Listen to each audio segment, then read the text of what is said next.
Bonjour tout le monde au jeudi de la photo. Moi, je m'appelle François Nadeau, puis je fais la co-animation là, de ce jeudi, ce petit truc avec notre ami Daniel Miller. Bonjour Daniel. Allô?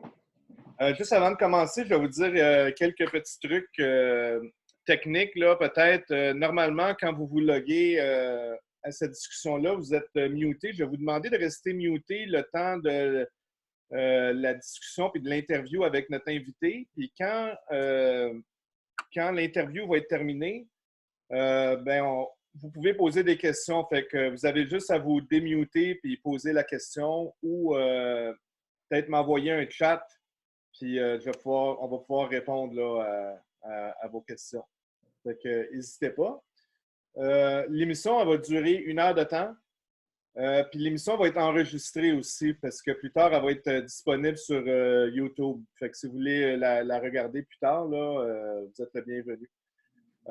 Fait que vous pouvez me chatter à moi directement ou avec Daniel si vous avez des questions, si vous êtes trop gêné là, de dire des choses. Puis aussi, pendant l'interview avec notre ami Gaëtan Cormier, il va y avoir un petit sondage qui va vous apparaître. Puis je vous propose de répondre à mon petit sondage. De petites questions comme ça. Alors, Daniel, ça va bien, toi? Ça va bien? Ça va Ouais. très bien, toi? Comment ça va? Qu'est-ce que tu as fait de bon cette semaine? Écoute, mis à part les différentes obligations dans un contexte de COVID et tout ça, photographiquement, ben, j'ai pas pris nos us de photos cette semaine. Ah non? Pas du tout. Non, pas du tout. Mais peut-être une ou deux avec mon téléphone cellulaire, mais compte tenu que je me balade, comme tu sais, François, entre le téléphone cellulaire, le 24 par 36, puis que je finis par avec le grand format à un moment donné, pour certaines choses, ben, je me suis contenté de regarder un livre.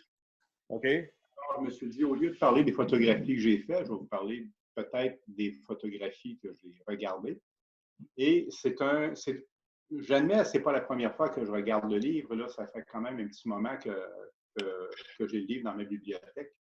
Et d'un photographe que j'adore personnellement, qui est Raymond Depardon, photographe français, et qui arrive à un moment de sa vie où il a fait tellement de choses qu'on a un livre qui, à mon point de vue, parle davantage de tout ce qu'il est.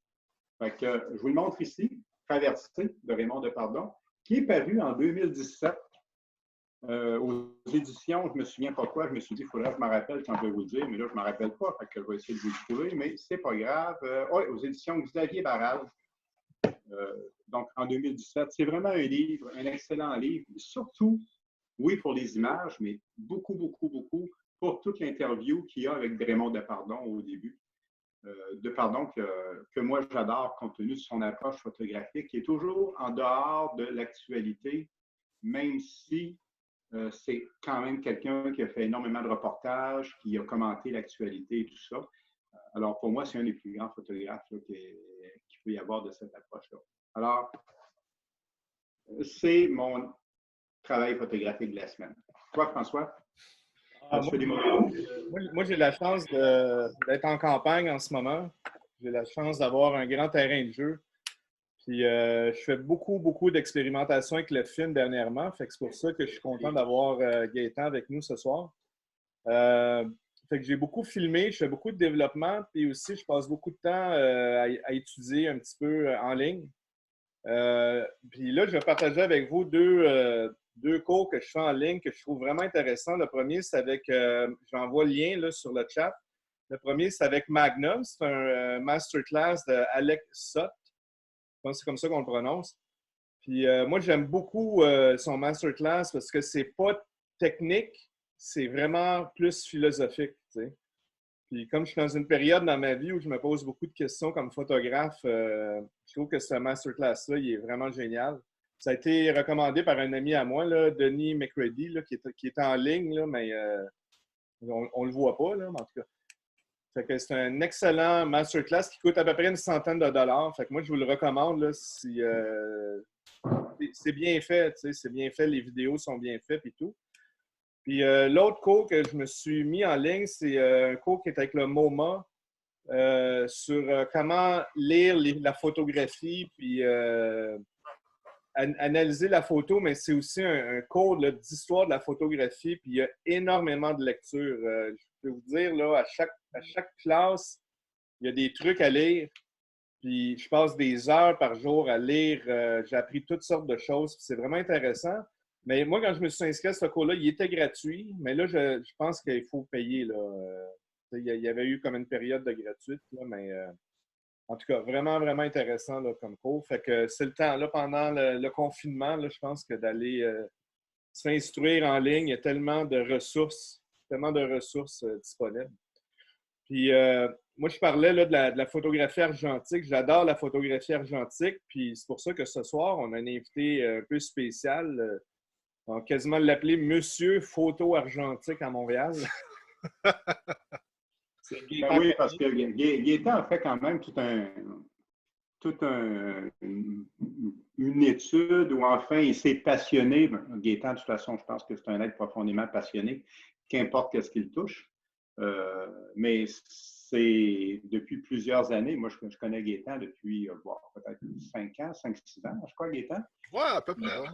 Environ, avec tout ce qu'il a pu regarder au niveau argentique, je l'ai vu s'intéresser à ça de plus en plus en profondeur. Il y a quelques années, je me rappelle, quand tu me posais quelques questions sur l'approche argentique, compte tenu que j'étais un peu plus vieux que toi, ben tu me disais, bon, tu peux peut-être avoir des informations. Aujourd'hui, ben, c'est moi qui appelle Gaétan pour dire, hey, Gaétan, comment je fais ça de cette affaire-là? Je ne suis pas certain. Il est rendu un Moses de bout plus loin. Puis, mais c'est toute la passion qu'il y a derrière et c'est le choix aussi de l'argentique. Parce que Gaétan a travaillé en numérique avant. Il a fait un choix pour l'argentique qui lui est très personnel, sans pourtant dire, à moins que je me trompe, Gaétan, mais ça m'étonnerait que tu me dises que je me trompe, sans pour autant venir dire, ben écoute, j'ai fait le choix de l'argentique parce que c'est réellement mieux que le numérique. Ça n'a pas été ça, mais ça a été un choix personnel pour qu'est-ce que ça t'apportait à toi. Et c'est cet aspect-là que je pense qui est le plus intéressant. Ah ben, t'es pas mal dessus. OK. On n'est pas loin de la traque, là, c'est bon. En fait, en numérique, j'étais juste écœuré. Littéralement, de toujours juste shooter, faire 200, 300, 400 photos de mes sujets parce que je fais beaucoup de... Bon, je fais du paysage, mais je fais beaucoup aussi de portraits féminins. Et de juste prendre un paquet de photos puis de se dire, ah, je verrai dans Photoshop ou dans Lightroom après. J'étais vraiment rendu écœuré. Et comme j'avais appris plus jeune à mon adolescence, la photographie en argentique, je ne veux pas, on était au début des années 90. Fait, je me suis dit à ce moment-là, ben, pourquoi pas revenir à l'argentique? Évidemment, l'argentique, on prend plus notre temps, on est plus limité dans le nombre de poses, donc c'est ce qui fait en sorte que j'ai fait le switch en 2013 et j'ai vendu mon Pentax K5, qui était mon numérique que j'utilisais. Je crois que je l'ai vendu à la fin de 2014. Je l'avais gardé quand même parce que je faisais quelques petits contrats ici et là avec des organismes à but non lucratif pour leurs photos, mais je n'ai plus de numérique officiellement à partir de 2014, fin 2014. Donc, qu'est-ce qui t'a amené initialement à la photographie, Gaétan? Ben, on entend souvent parler de l'histoire de « Ah, je suis quasiment né avec un appareil photo dans la main ». Je te dirais que c'est quasiment la même affaire.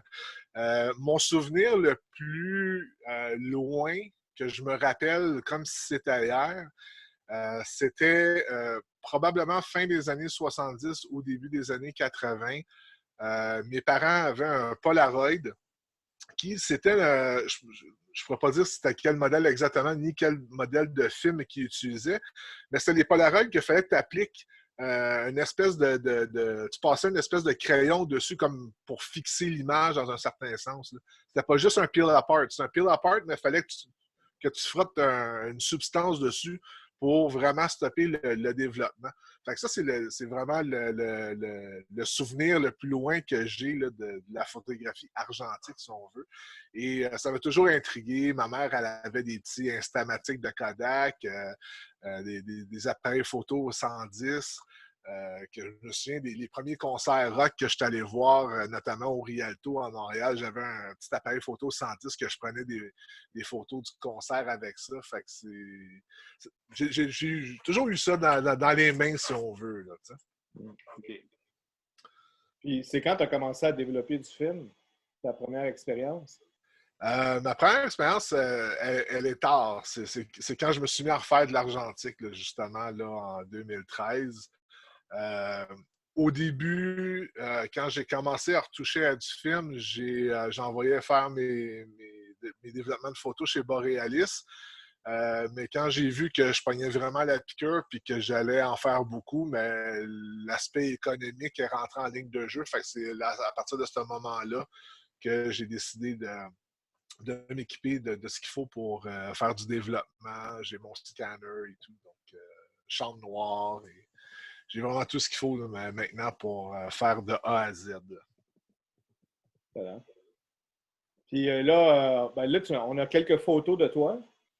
Oui, On on peut regarder ça certainement. Ton travail et tout ça. Fait qu'on va commencer à aller, on va en regarder une. Oui. Donc, comme je vous disais tantôt, je fais beaucoup de soit paysage ou du portrait. Donc, en faisant du paysage, ben, je me suis découvert, je vais essayer de faire une histoire la plus courte possible, là, vu qu'on n'a pas nécessairement 3 heures non plus. Je me suis découvert une passion pour la Bretagne et j'ai eu la chance d'y aller en 2016 et en 2018. Et je me suis dit, tant qu'aller en Bretagne, on va prendre des photos.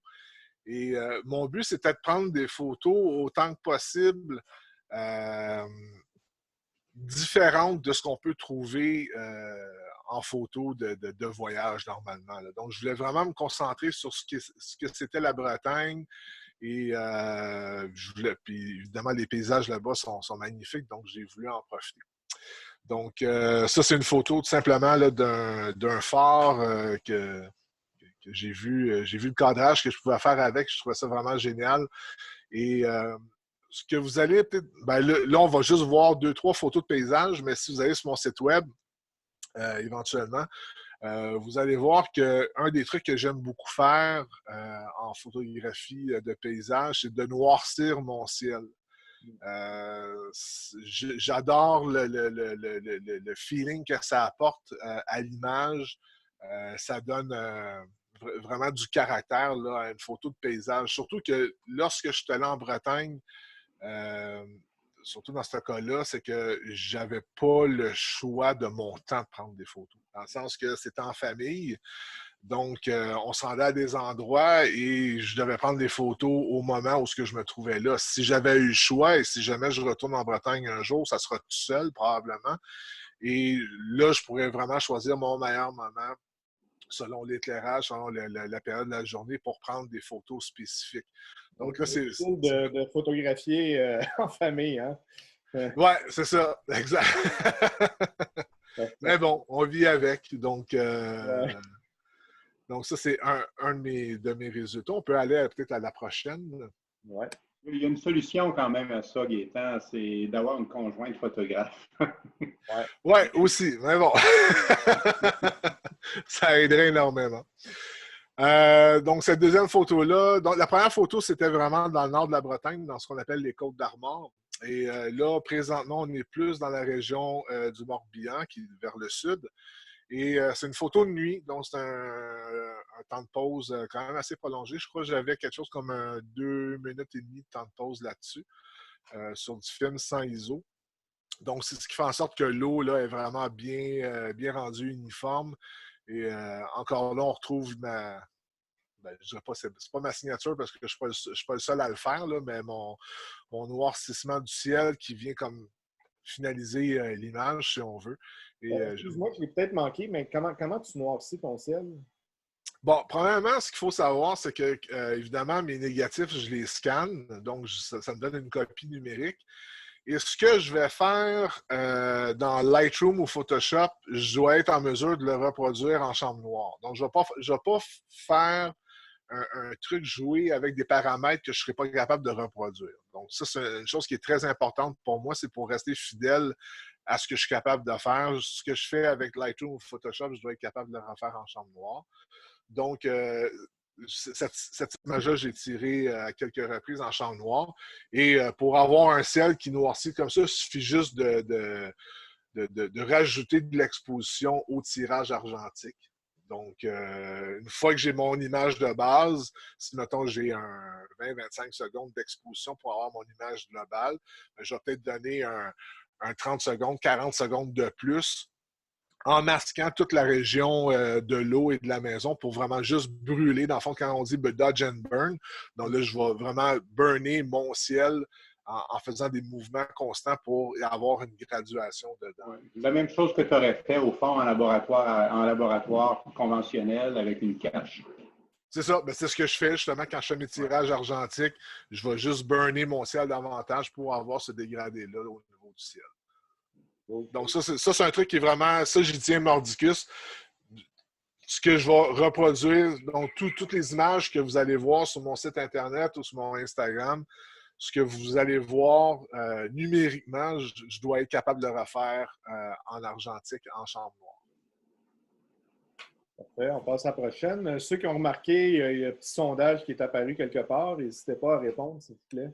C'est toujours amusant d'avoir des réponses là-dessus.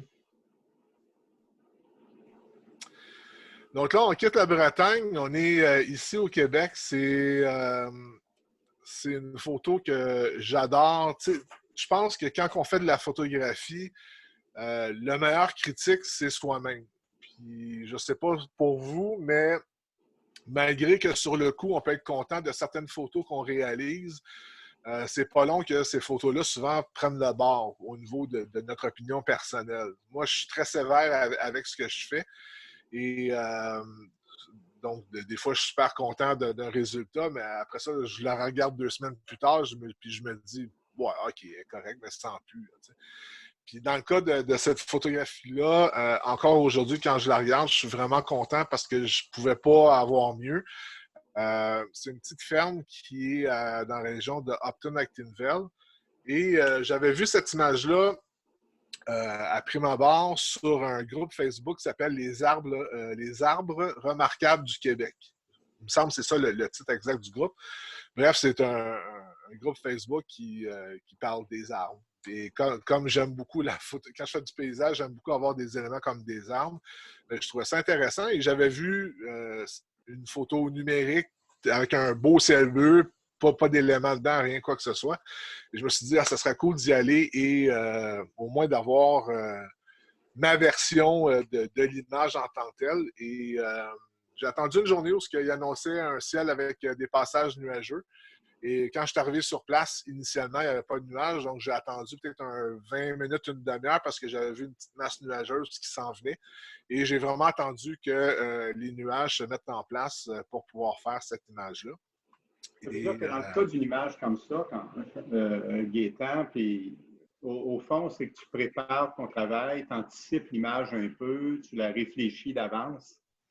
Ah, on peut avoir l'impression, quand on regarde la photographie, que tu es passé là, c'était beau, tu as fait la photographie telle quelle, un peu stock shot, un peu comme on fait des fois en photographie de rue, on prend ce qu'il y a là, mais là, il y a une réflexion derrière pour pouvoir réaliser cette image-là, qui, somme toute, est assez épurée, puis donne beaucoup à respirer. Oui, bien effectivement, tu vois, cette image-là, c'est tout le contraire de mes images de la Bretagne. Où ce que là, à cause de la situation du voyage en famille, ben, je prenais ce que je pouvais prendre. Tandis que là, c'est autant possible, j'essaie de vraiment prévisualiser mes images que je veux faire. Puis ça donne ça. Moi, je trouve que personnellement, j'adore. On voit les lignes du champ qui s'en vont vers les arbres, justement, qui sont situés entre les deux bâtisses et tout. Donc, c'est vraiment une image que j'adore. Probablement une de mes images préférées de tout mon corpus là, que j'ai en argentique. Je remarque quelques images que tu as fait en format carré à ce moment-là, puis compte tenu qu'on est une gang intéressée à la photographie, puis une gang de photographes, bien souvent on se dit « Ah ouais, avec quoi il a fait ça un peu? » ou mais tu travailles avec quoi comme matériel? Ça semble être du moyen format, non? Oui, je travaille, pour mes photos importantes, je travaille qu'en moyen format. Pendant 3 ans et demi, j'ai travaillé avec un Bronica SQA qui est ce que j'appelle le Poor Man's Hasselblad. C'est le Hasselblad des pauvres. Donc, c'est un appareil moins format qui shoot en format 6.6. Et c'est un appareil que j'ai utilisé pendant 3 ans et demi de temps. Et aujourd'hui, je suis rendu, mon appareil principal, c'est un Mamiya RB67. Donc, qui est un format 6.7. Dangereux pour le dos. Ah, ben, ouais, mais c'est pas grave, je suis encore en forme. Compte tenu du poids. Ouais, mon sac photo, quand je le trimballe, je l'ai calculé, j'étais à 22 livres actuellement. Écoute, il y a pire, je pourrais te prêter quelque chose un jour, tu vas trouver après que c'est léger. J'en doute pas. Ceux Ah, qui c'est une autre veulent photo. voir Gaétan travailler, vous pouvez aller sur son YouTube. J'ai mis le lien là, dans le chat, mais sur son YouTube, il y a quelques vidéos où il montre là, quand il s'en va photographier. Puis, tu montres d'autres trucs aussi, là, je pense. Ah, mon YouTube est très varié en fait de contenu. Bon, je suis loin d'être un excellent monteur vidéo, quoi que ce soit. Je suis vraiment plus côté photo. Mais j'ai quand même du fun à faire quelques vidéos sur YouTube. C'est vraiment agréable. Puis c'est vraiment pour partager ma passion de la photo argentique. Alors, on passe à la prochaine. Yes, sir! Donc là, on va tomber dans les portraits. J'adore faire des portraits féminins et j'adore quand on ressent une certaine émotion au niveau de l'image. C'est un peu drôle à dire, mais les meilleures photos que j'ai faites au niveau portrait féminin comme ça, quand la modèle elle file pas, une peine d'amour ou des trucs du genre, ça fait des super belles photos. Et j'adore quand on peut ressentir une certaine émotion. Pour moi, premièrement, les yeux, c'est la première affaire que je regarde chez une modèle. Et d'ailleurs, je ne shoot aucunement avec des modèles professionnels. C'est vraiment des amis que je rencontre, soit par l'intermédiaire de d'autres amis ou via Facebook, des trucs du genre. Et premier truc que je regarde vraiment, c'est les yeux. Pour moi, les yeux, ça parle beaucoup. Et les yeux de Mme Mélissa ici parlent beaucoup. En tout cas, en mon sens à moi. Et en numérique, je travaille beaucoup plus au niveau lumière artificielle avec les strobes de studio et tout. Et en argentique, j'ai fait beaucoup de lumière naturelle. Mais par contre, je me suis dit qu'il faudrait que je quand même expérimente avec des strobes de studio. Et c'est tout un autre monde parce que, tu sais, en numérique, on va prendre une photo, tu regardes ton écran, OK, ben, je peux baisser, monter un peu plus la lumière ou jouer avec mes ouvertures et tout. Tandis que là, quand on fait du studio comme ça, en lumière artificielle, donc là c'est vraiment une question de maîtrise de son pose-mètre. Donc, évidemment, pour faire mes mesures, je vais utiliser le pose-mètre pour avoir la meilleure lumière possible. Mais bon, j'adore faire du studio en argentique, c'est vraiment le fun. Et peux-tu nous parler de la caméra que tu as pris là-dessus, l'objectif puis le film? Tu te rappelles?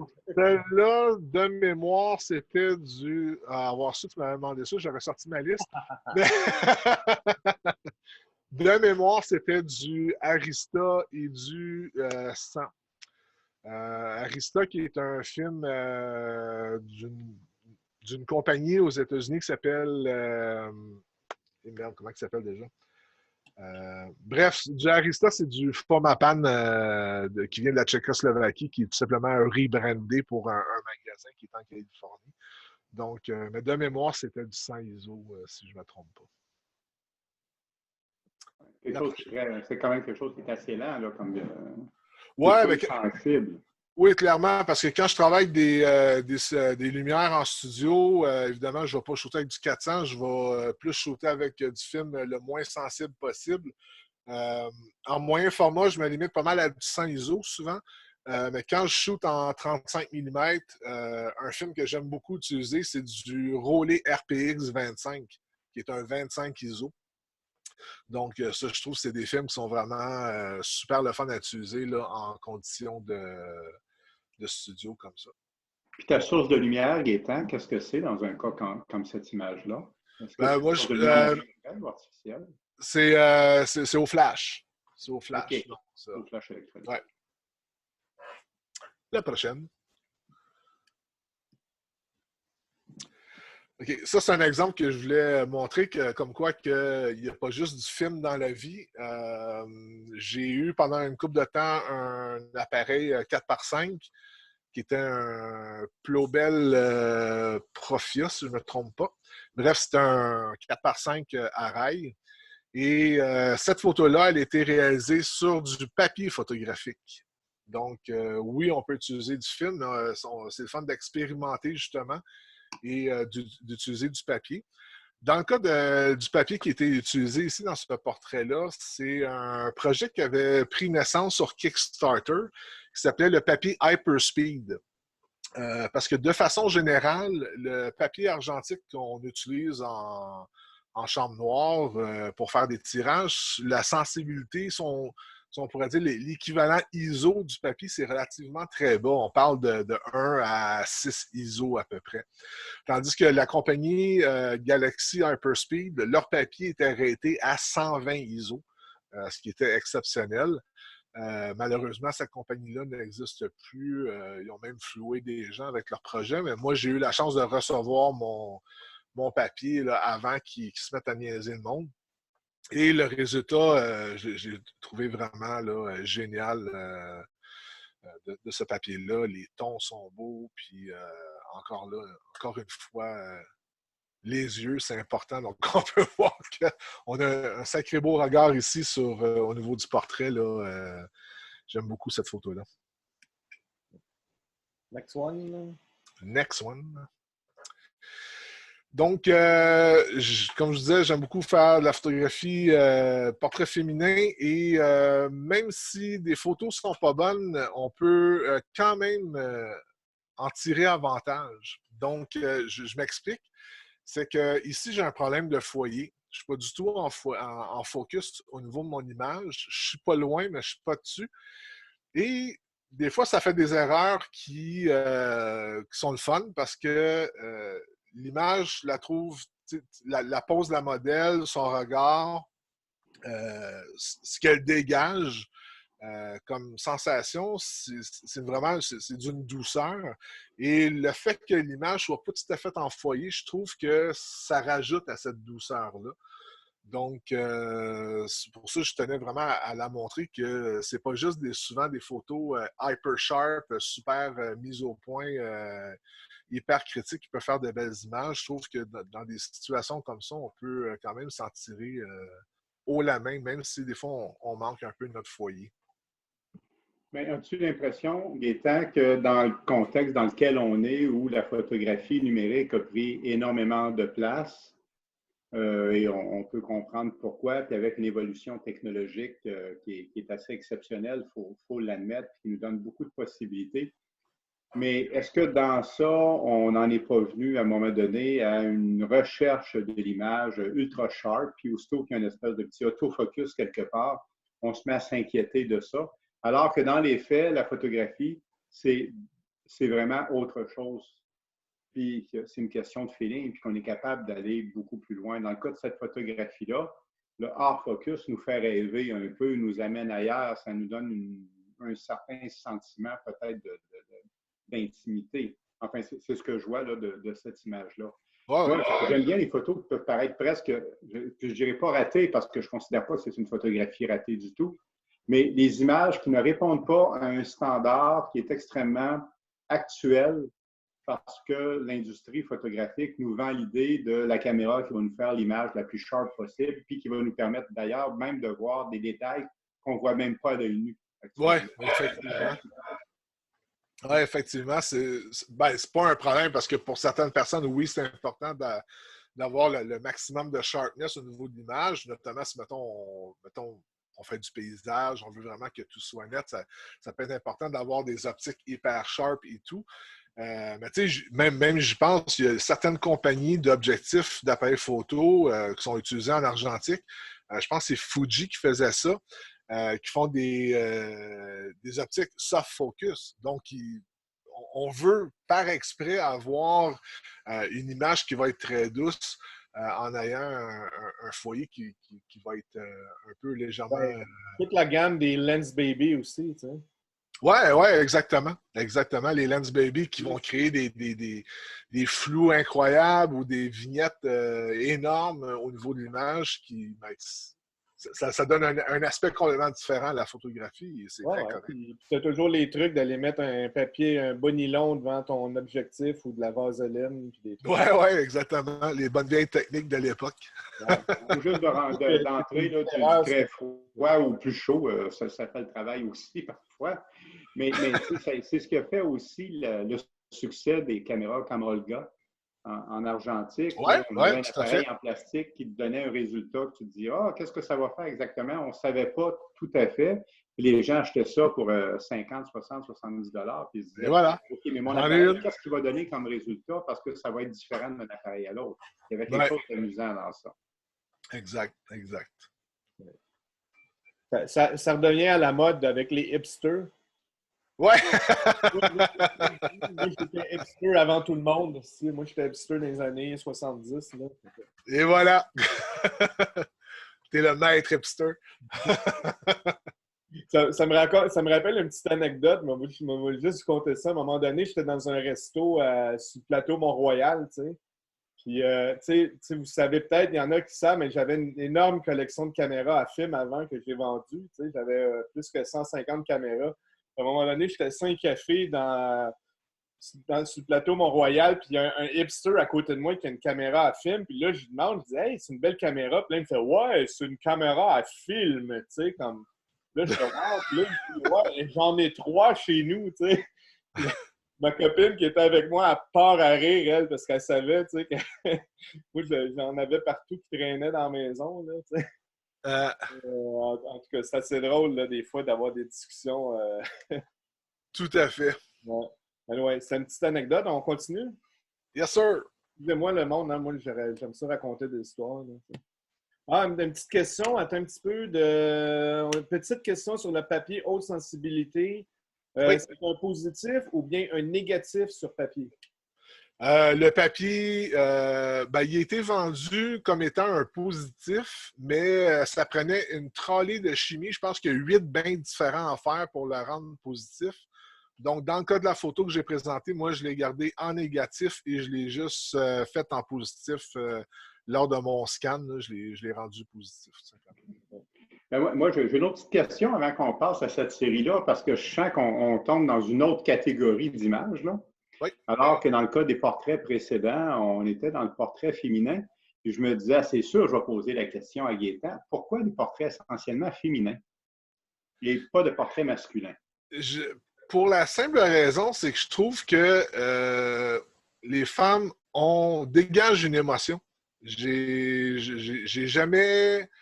J'ai déjà shooté, exemple, des couples, par exemple, qui venaient se faire prendre en photo, puis que je prenais quelques photos et tout. Puis c'est comme si les hommes sont bloqués beaucoup plus devant une caméra qu'une femme. En tout cas, dans moi, ce que j'ai vécu comme situation. Et je trouve que les femmes vont dégager beaucoup plus. Tu sais, c'est rare, tu vas voir une photo d'un homme, puis... C'est pas photographier Daniel, hein, c'est pour ça.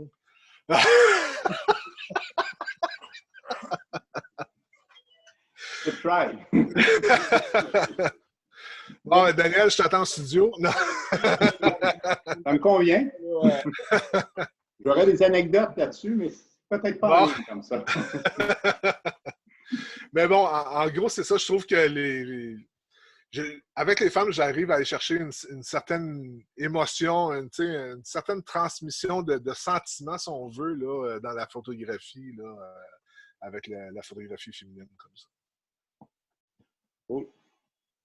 Donc là, on va passer à celle-là. Oui, donc je suis quelqu'un qui veut faire de la street, mais j'ai beaucoup de difficultés à faire de la street. Donc, les 2 prochaines photos sont des photos du street photo.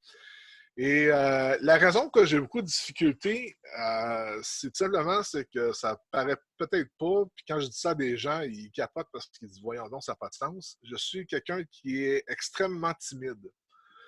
Donc, pour moi, de faire le portrait de quelqu'un, d'y arriver relativement proche et de le prendre en photo, j'ai beaucoup de difficultés avec ça. J'ai un gros blocage. Et c'est une des raisons pour laquelle je ne fais pas beaucoup de street photo. Mais je veux en faire. Tu sais, j'aimerais ça me lancer plus là-dedans et tout, mais en tout cas, j'ai un blocage au niveau de ça. Et tu vois, même celle-là, c'est un gros coup de chance. C'est une photo que j'adore parce que, bon, le monsieur en tant que tel, avec la cigarette, il n'est pas super bien cadré, mais c'est le gros hasard de l'interaction du poster qui est en arrière, qu'on voit la fillette qui fait comme pour souffler sur sa cigarette. Vous voyez, il y a comme une certaine interaction. Donc, puis en plus, c'est vraiment, j'avais vu le monsieur mettre la cigarette à sa bouche, je marchais à côté de lui, j'avais préparé mon temps de pause, ma focale, j'avais préparé ma mise au point, j'ai vraiment juste levé mon appareil photo, clic, j'ai pris, puis vraiment, tu sais, j'ai même pas regardé dans l'appareil photo pour prendre la photo, puis c'est sorti tel quel.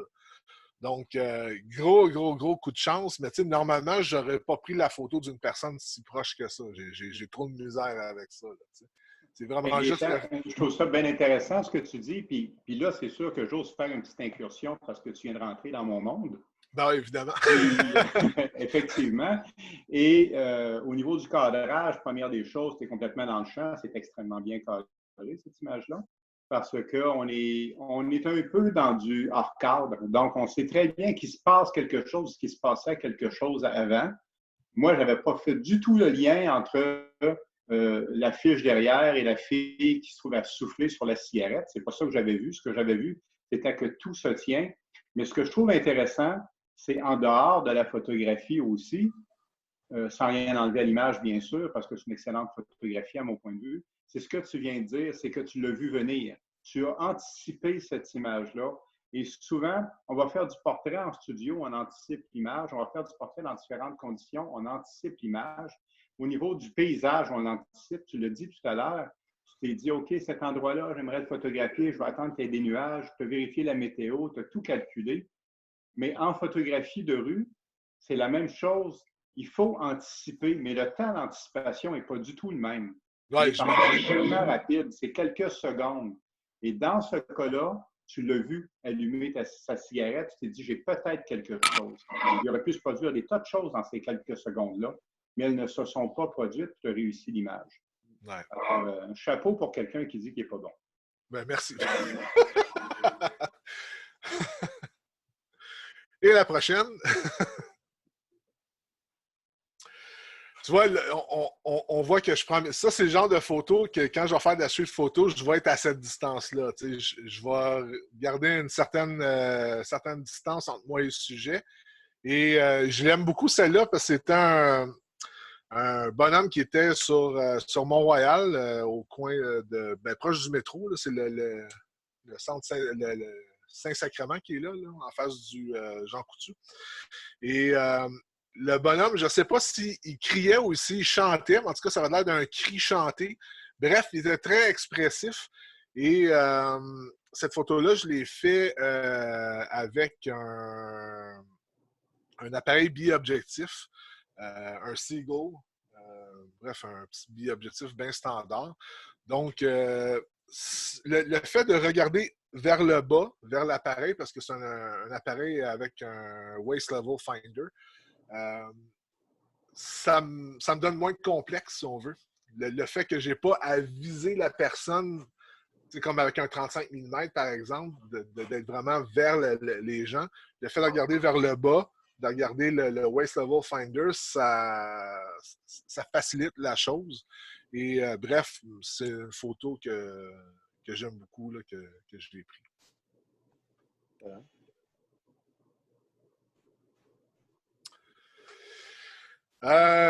Évidemment, dans la photographie argentique, ce que j'aime essayer toutes sortes de choses. Donc, comme tantôt vous avez vu, les photos sur papier. J'ai eu beaucoup d'appareils. Depuis 2013, j'ai eu au-delà de peut-être une trentaine d'appareils moyen format. Et ça, c'est un appareil qui est vraiment trop le fun à utiliser. Quand j'ai vendu ma chambre 4x5, je me suis gardé un objectif. Je me suis gardé un Super Angulon 90 mm f8. Je me suis dit, un jour, si jamais j'ai un autre 4x5, j'aurai au moins un objectif à utiliser. Et finalement, cet objectif-là, je ne l'utilise pas pantoute sur un 4.5, je l'utilise sur un appareil photo panoramique. Je l'ai juste ici, c'est un appareil photo qui est fait d'impression 3D. Donc, vous savez, les fameuses imprimantes 3D qui impriment en plastique, bien, tout l'appareil photo au complet, c'est une impression 3D. Donc, avec le 90 mm dessus, super angulon. Et ça donne un format d'image, grosso modo, 6 par 12. Il fait un petit peu plus large, mais mon scanner ne permet pas de scanner plus large que 12 cm. Donc, ça donne ce genre de résultat-là. Tu as trouvé où l'appareil 3D, là? C'est un Américain qui le fait. C'est vraiment pas dispendieux. Il charge, en tout cas, quand je l'ai acheté, il charge 150 US pour t'envoyer l'appareil. Tu as juste à lui spécifier exactement quel objectif que tu utilises dessus. Parce que l'objectif, le cône qui est ici, doit être fait en fonction de l'objectif que tu utilises. Donc, quelqu'un qui utilise, mettons, un 55 mm, ben, le cône va être beaucoup plus court, tandis qu'avec le 90 mm, le cône est plus long. Donc, c'est vraiment fait sur mesure. Puis, c'est vraiment le fun d'expérimenter avec ça parce que je voyais souvent des vidéos sur les fameux Hasselblad Expand, qui sont des appareils panoramiques en 35 mm. Qui ne sont pas achetables. Et de voir retomber un moment donné sur Facebook ce gars-là en Californie qui fait des appareils d'impression 3D qui permettent de faire du panoramique comme ça. Je trouve ça vraiment le fun et ça donne des résultats vraiment super intéressants. Là. J'adore expérimenter avec ça. Je vais te demander si c'est correct plus tard de mettre le lien peut-être sur la page du groupe. Oui, oui, bien sûr. Moi, ça m'intéresse beaucoup, là, ce genre d'appareil-là. Oui, puis c'est vraiment... c'est un peu tricky parce que l'appareil n'a pas de viseur. Donc, ce que je fais, c'est que j'ai un niveau... Il fait ce qu'on appelle des cold shoes. C'est comme une monture pour mettre un flash, mais il n'y a pas de contact électronique ou quoi que ce soit. Et tu peux venir mettre des accessoires. Donc, si tu achètes une espèce de viseur Linhof, il existe des viseurs Linhof pour du panoramique comme ça, qui coûte une fortune, mais tu pourrais venir le mettre dessus. Moi, vu que je n'ai pas vraiment de viseur, mais je mets au moins une espèce de niveau à bulle carré qui vient prendre la place du sabot de flash. Et au moins, je peux savoir que je suis bien droit au niveau de mes horizons et tout. Là, donc, si je ne me trompe pas, je crois qu'il y a d'ailleurs un article sur cet appareil-là sur ton blog Emulsion News. Oui, et j'ai deux vidéos sur ma chaîne YouTube à propos de cet appareil-là. Donc, alors, bien de l'information pour ceux qui veulent suivre Gaétan par après. Là. Il y a bien des trucs intéressants parce que je ne l'ai pas dit dans la présentation tantôt de ton travail et de tout ce que tu fais, de ta passion au fond. Mais Gaétan est aussi fondateur du site Emulsion News, qui est du blog Emulsion News, qui est un blog Internet sur la photographie argentique et qui a un succès assez important quand même sur Internet, Gaétan. Oui, ben disons que, bon, c'est pas des dizaines de milliers de personnes qui viennent à chaque mois, mais pour de la photographie argentique, je donne beaucoup quand il y a des nouvelles importantes, exemple quand Kodak ont relancé l'Ektachrome, quand Ferrania a reparti les machines pour produire du film. C'est des genres de trucs que j'annonce et c'est sûr que ça attire la curiosité, donc j'ai quand même beaucoup de visiteurs. Mais bref, si vous voulez en savoir plus sur la photographie argentique et tout ce qui se passe au niveau nouvelles et tout, donc c'est un bon endroit à aller. Et à l'occasion, je fais aussi des espèces de des entrevues, 10 questions avec des photographes argentiques. Donc, vous pouvez apprendre à connaître d'autres photographes dans le domaine là, aussi via le blog comme ça. Tu as aussi ton podcast on peut retrouver sur Spotify si on fait une recherche émulsion. Puis moi, je peux te dire, c'est bien intéressant quand tu développes du film. Quand tu es en train de développer ton film, moi, j'en ai écouté un l'autre jour en développant du film. Là, puis, Ben oui, voilà. Ouais, le podcast, c'est tout nouveau. C'est spécial. C'est le fun à faire. Bref, faut que je me lance un peu plus là-dedans. Là. J'ai que 2 épisodes pour l'instant, mais il y en a d'autres qui suivront. Ce ne sera pas long. On va continuer parce qu'on va peut-être avoir des questions aussi après. Fait que... Oui. Ouais, on termine avec mon travail au Stenopé. Donc, une des choses que j'apprécie beaucoup dans le domaine de la photographie argentique, c'est la photographie au Stenopé. Et c'est une des premières choses que j'ai touchées quand j'ai recommencé en 2013 à faire de la photographie argentique. La photographie au Stenopé, je trouve ça vraiment hyper intéressant qu'un simple petit trou de 0,3 mm peut créer des images intéressantes.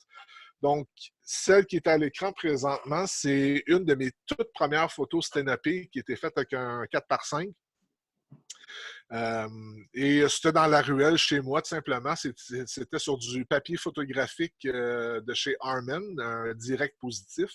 Donc, lui, quand on le développe, l'image est positive déjà là, en partant.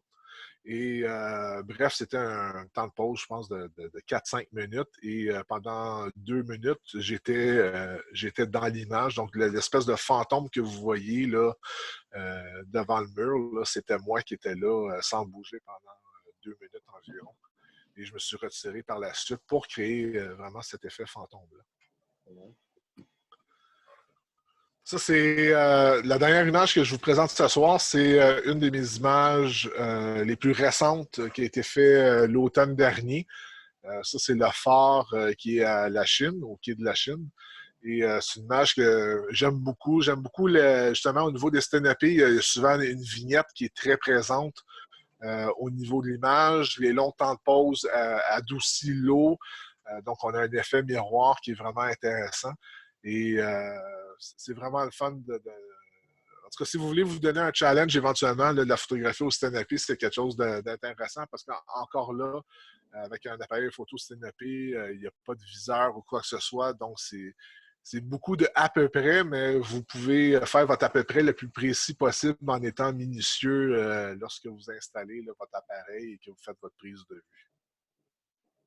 Excellent. Est-ce que quelqu'un a des questions à notre ami Gaëtan? Je pense que si vous unmutez votre micro, vous pouvez poser vos questions. Oui, attends. C'est moi qu'il faut qu'il vous unmute. Excusez-moi. Fait que, on a une question ici. Monsieur Courval? Ouais, Édouard. Ouais, c'est Édouard. Oui, Édouard. C'était par rapport au. Excuse-moi, Édouard. Excuse. Pour les autres, vous avez juste à me lever la main ou me faire un petit signe. Là, je vais vous voir, puis je vais vous unmuter. Vas-y, Édouard. OK. C'est par rapport à ce Stenopé-là. J'ai déjà essayé avec des pinholes, mais moi, c'était très flou. Tandis que je vois que tes images sont assez précises quand même. Oui. Sais-tu parce que moi, c'était numérique. Toi, c'est argentique. Oui. Donc, ça peut-tu jouer autant? Ça peut jouer beaucoup. J'ai déjà fait partie. Il y avait un club photo qui s'appelait les Stenopistes. Je crois qu'il n'existe plus. Et eux, ils faisaient surtout du Stenopé avec des appareils photo numériques. Et effectivement, c'était très flou. Le flou était beaucoup plus prononcé. Ce qu'il faut savoir, c'est qu'en fonction de la focale que vous allez avoir de l'appareil, on ne peut pas utiliser un trou, une perforation de n'importe quelle grosseur.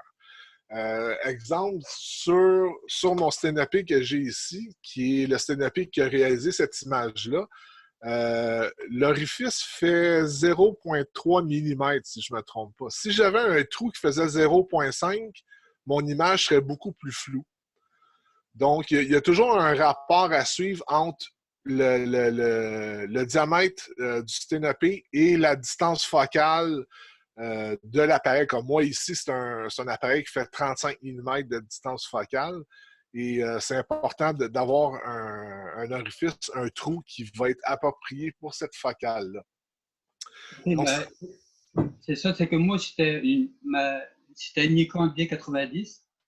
C'est que tu peux pas jouer sur ces distances-là. Non, ben, d'après moi, vous, c'est sûrement un cap que vous avez acheté que vous mettez à Oui, la place de l'objectif. D'après moi, exactement. ouais, c'est ça. D'après moi, ces caps-là, le trou qu'ils produisent, le trou n'est pas assez petit. Il est trop gros. Donc, en étant trop gros, l'image est plus floue. Ah, OK, OK. Donc, Dans les faits, je me permets d'ajouter, Gaétan, que c'est comme l'équivalent, puis bien des gens ont fait ça, de prendre une loupe à l'automne, puis de brûler des feuilles avec. Je suis sûr que vous avez déjà fait ça. Puis à partir du moment où le Ah, point, c'est qu'on c'est appelle le toi point qui d'impact en pyromane, là. photographie n'est Ouais, pas assez toi, tu fais petit, ça, il n'y a Daniel. rien qui brûle. Puis c'est l'équivalent. Fait que ça devient une image floue. Alors, il faut vraiment que le trou, en fonction de la grosseur, soit exactement à la bonne distance du capteur ou du film. Exactement. OK. OK, c'est bon. Une autre question, quelqu'un? Personne qui a d'autres questions? Come on, les gars. Ah, M. Bruno a une question. Vas-y. Salut Gaëtan, écoute, merci pour l'invitation, en soit dit en passant. On va dire, je sais que tu as affiché ton invitation sur plusieurs groupes, dont on va dire Montréal Analogue. C'est Oui, oui. à ce moment-là que je t'ai vu. Mais tu sais, dans toutes les. De toute façon, je te suis quand même pas mal beaucoup, on va dire, sur pas mal toutes tes plateformes possibles. Donc, Ah, merci. je te félicite plus précisément pour ton podcast, qui est quand même très intéressant. Merci beaucoup. Mais c'est ça, je voulais savoir, avais-tu des projets à venir pour les prochains mois et années, même suivant le confinement? Ouais, c'est sûr qu'avec la situation qu'on vit actuellement, de se faire des projets, c'est un peu difficile. Il y a J'aime beaucoup la nature et il y a quelques années, j'ai découvert l'île aux grues, qui est en face de Montmagny. Et j'aime beaucoup cet endroit-là et je compte y retourner pour y faire de la photo autant paysage, autant que des gens qui vivent là-bas. Une affaire qui me fait kiffer vraiment beaucoup, c'est qu'il y a un seul dépanneur là-bas et le dépanneur est tenu par un vieux bonhomme, puis je le trouvais tellement photogénique, ce bonhomme-là. Puis je vois encore la lumière qui rentre dans son dépanneur par la fenêtre, tout l'aspect de lumière naturelle et tout. Puis je me suis dit à l'époque, il faudrait tellement que je le prenne en photo, puis je veux y retourner Ouais, absolument. Pour je pense que tout le monde vit ça, on dit, le gut de justement quand tu as un feeling pour dire seulement, il faudrait tellement que je prenne cette Ouais. personne ou ce moment-là, puis on dirait que ça te tourne dans la tête. Oui, ça travaille. Ouais.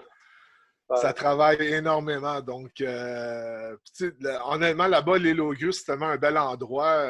Ouais. Il y a le fameux peintre et sculpteur Riopelle qui résidait là-bas, puis je peux comprendre pourquoi il résidait là-bas. Il était tellement inspiré à cet endroit-là, c'est tellement beau. Donc, j'aimerais faire là, un projet photo là, avec l'île aux Grues en tête, là, éventuellement. Super. Merci. Ouais. Écoute, dis-moi, François, si j'ai le temps de juste glisser un petit projet, en dire que je vais peut-être parler à Gaétan, vu qu'il était là. Ben ouais, J'ai sûrement complété, on va dire, complété, c'est un grand mot. J'ai pratiquement complété un projet, on dire, que je fais avec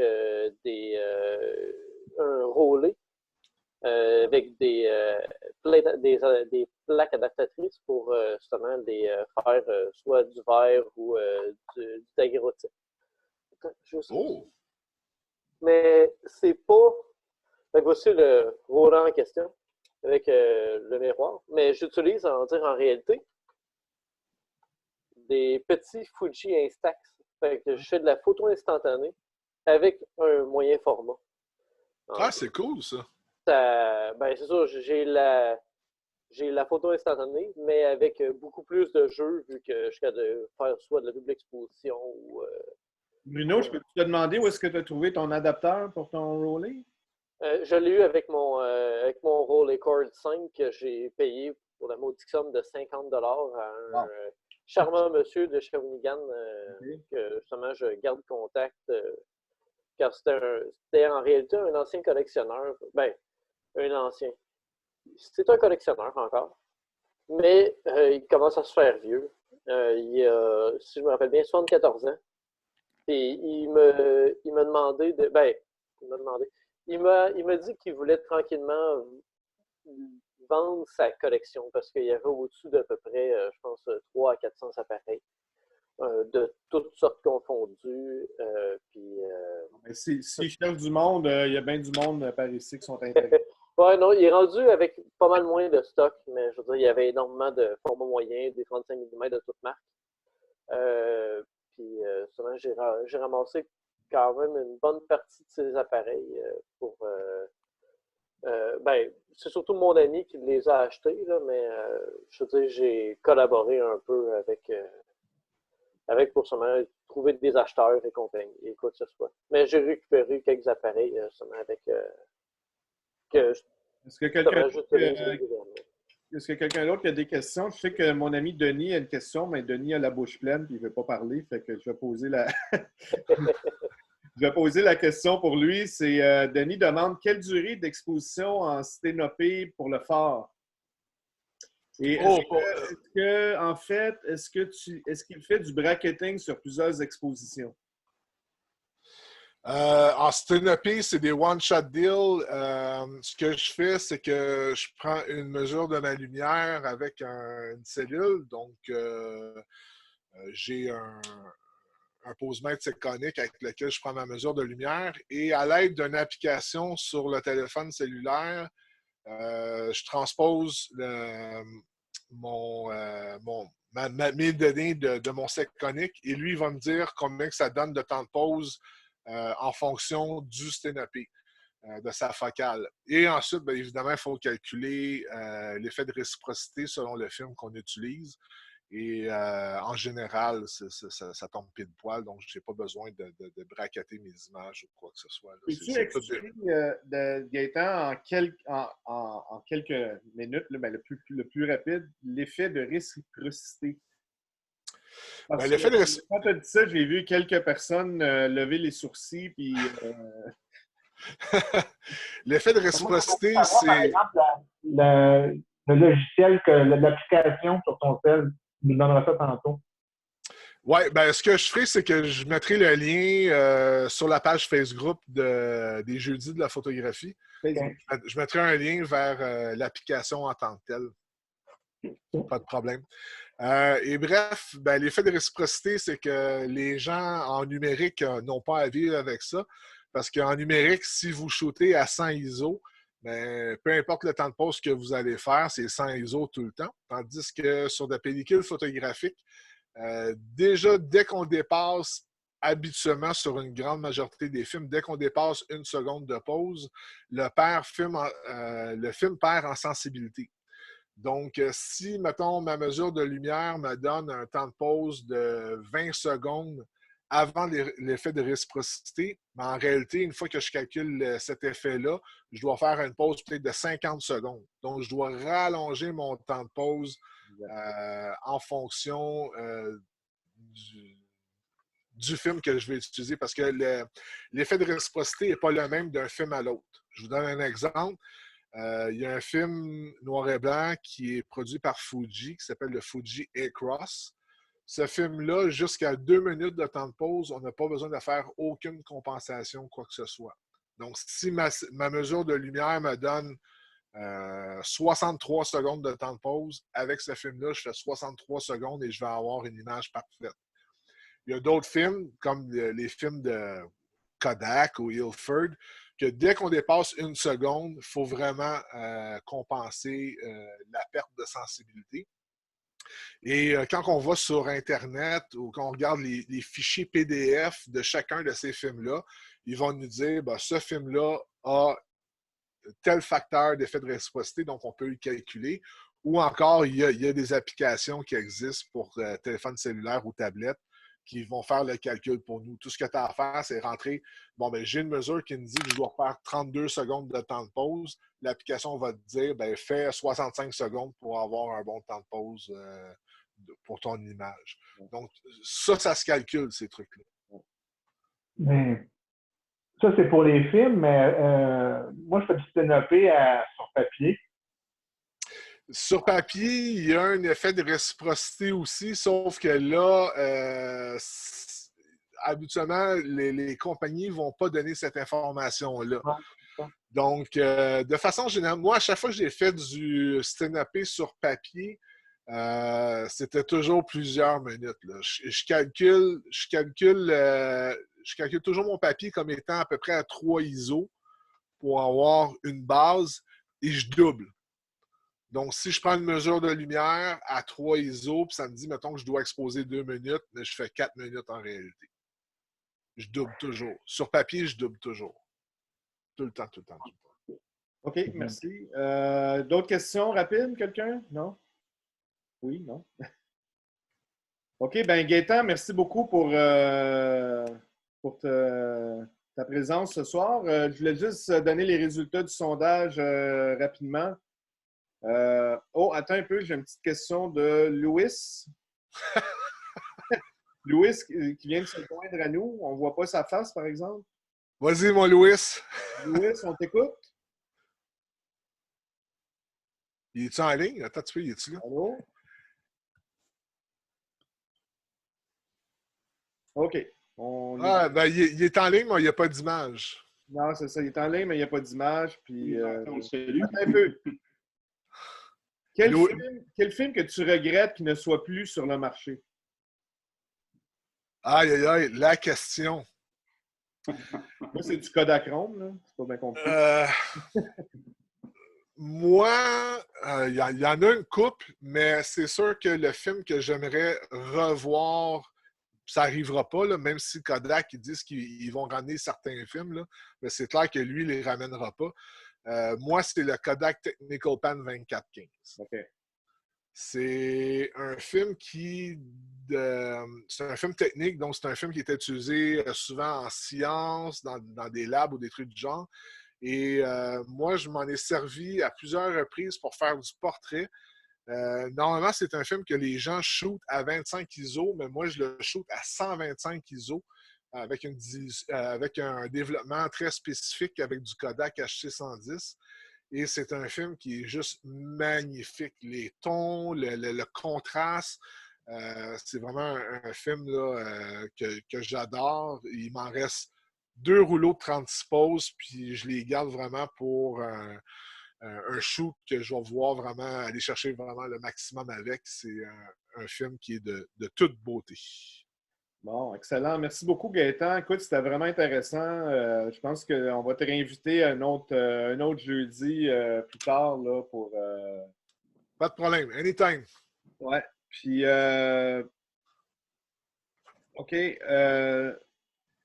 Excusez-moi, là, c'est parce que je vois des affaires qui se passent. Je voulais juste donner le résultat du sondage rapidement, là, parce que tant qu'à poser des questions, c'est le fun de donner les réponses. Fait que, 100% de vous photographiez avec du film, 80% utilisent du noir et blanc, 20% du couleur. Le film, format préféré, c'est 60% 35 mm, 40% 120 mm, puis personne du grand format. My God. Hey, attention, je viens d'attendre de quoi qui va me faire saigner les oreilles. C'est que le sondage a été mal fait par le gars qui s'en est occupé, c'est pas moi, c'est François. Et on ne pouvait pas mettre plusieurs sélections de films. Ah, ben là, il fallait choisir. Tu sais. J'ai été obligé de choisir, sinon j'aurais coché les 3. Ah, OK. Et Gaétan aussi. On n'est pas dans une démocratie ici. Et attention, hein, c'est du film 120 et non 120 mm. Ah oui, excusez-moi. Développement de film, 60% fait développer au labo, 40% moi-même, puis personne ne veut apprendre à développer. C'est bon. Okay. Ben, écoutez, merci beaucoup, Gaétan, encore une fois. Ça m'a fait plaisir. Daniel, tu vas nous parler de ce qui va se passer la semaine prochaine. Oui, un gros merci à Gaétan. Franchement, ça a été bien intéressant. Là. Puis, tu continues à être ma référence quand j'ai des petits besoins argentiques. Et écoutez, vous savez que les jeudis de la photo, c'est tous les jeudis. Ça commence dans une période de confinement. On n'a pas l'intention que ça s'arrête à la fin du confinement, absolument pas, parce que c'est le fun de pouvoir jaser de différents éléments comme ça. Je trouve extrêmement intéressant aussi qu'il y ait des gens qui soient à différents endroits, parce que, je ne connais pas tout le monde. Il y a des gens de la région de Montréal un peu, mais il n'y a pas juste du monde de la région de Montréal. Il y a des gens qui sont de Shawinigan. dans le groupe. Il y a des gens qui sont de Val-David aussi. Il y en a d'autres que je ne connais pas tout à fait d'où est-ce qu'ils sont. Il y a des gens à qui j'ai enseigné déjà qui sont là, puis j'en suis très heureux. Et on a même un participant des îles de la Madeleine. Je n'ai pas besoin de vous dire c'est qui. Je pense qu'avec l'accent, tout le monde le savait. Daniel, on a même quelqu'un de Toronto. Oh, OK. Donc, là, on s'en vient international. Ouais, ça commence à être assez international. Alors, j'espère que vous allez être là encore la semaine prochaine, que ça vous plaît comme formule. Si vous avez des suggestions à nous envoyer, ne vous gênez pas. La semaine prochaine, notre invité est Alain Lefort, photographe montréalais, qui a beaucoup, beaucoup travaillé en art contemporain, qui est exposé chez la CERT, qui est probablement un des très, très, très bons printeurs argentiques, d'ailleurs, à Montréal. Alain, c'est quelqu'un qui imprime des gens comme Gabor Szilasi quand il y a des expositions importantes et tout ça. Alors, c'est quelqu'un de bien intéressant, très sympathique aussi. C'est notre prochain invité avec tout ce qui vient avec. C'est jeudi prochain à 19h. On vous souhaite une bonne semaine. Merci beaucoup. Oui, je vous remercie. Si vous avez des commentaires ou des questions, n'hésitez pas, s'il vous plaît, à nous les faire parvenir. On veut toujours essayer d'améliorer la formule, tout ça. Je voulais dire aussi que les photos que Gaëtan nous a présentées ce soir, je vais les mettre, je pense que je vais les mettre sur le groupe les jeudis de la photo. C'est correct, Gaëtan? Oui, absolument. Puis si les gens ont d'autres questions, ils peuvent les poser sur le groupe et j'y répondrai sans aucun problème. OK. Bon, ben, je vous remercie tout le monde. À jeudi prochain. Soyez sages, prenez des photos. OK, bye bye. Bonne soirée. Merci. Ciao.